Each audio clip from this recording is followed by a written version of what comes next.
நண்பர்களே, இன்னைக்கு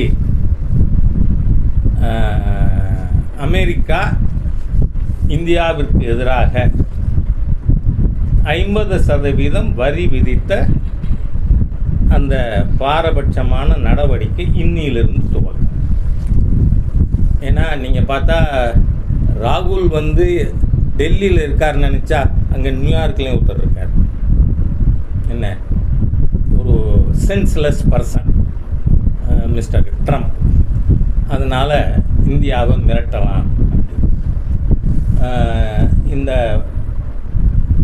import duty, இறக்குமதி பொருளுக்கு வரி, இதெல்லாம் ஒரு சைடு ஆஃப் தி காயின் தான்.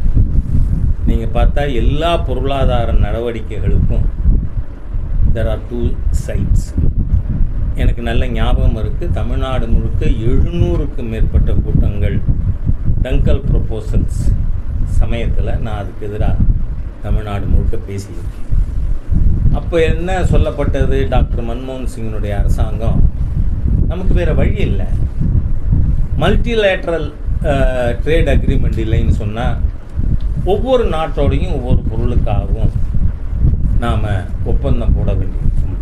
Bilateral agreement for every product with every country. அப்படி தான் அவங்க சால்ஜாப்பு சொல்லி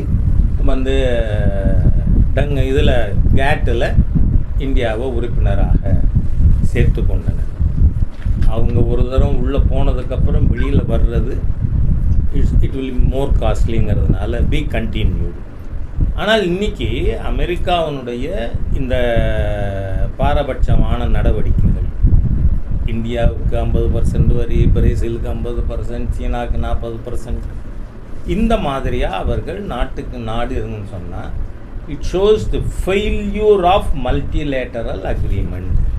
பாரத நாட்டு மக்கள் அனைவருக்கும் என்ன சொல்ல விரும்புகிறேன்னா, நாம் ஏற்கனவே மாண்புமிகு பாரத பிரதமர் நரேந்திர மோடி அவர்கள் சொல்லியிருக்கார், சுதேசி உற்பத்தி பொருட்களையே வாங்குவோம். அது மட்டும் இல்லை, இந்திய மக்கள் அனைவரும், தமிழக மக்கள் அனைவரும் இதில் ஆன்லைனில் பொருட்கள் வாங்க மாட்டோம்னு முடிவெடுக்கணும்னு கேட்குறேன். உங்கள் மூலமாக we should stop buying any article on online. பக்கத்து வீட்டு அண்ணாச்சி கடையில் போய் நடந்து போய் வாங்குவாங்க. சுகர் அதிகமாக போச்சு, டெய்லி 4 கிலோமீட்டர் நடன்னு சொல்கிறாங்க டாக்டர். அதுக்கு பக்கத்தில் இருக்கிற கடையில் போய் வாங்கினா என்ன?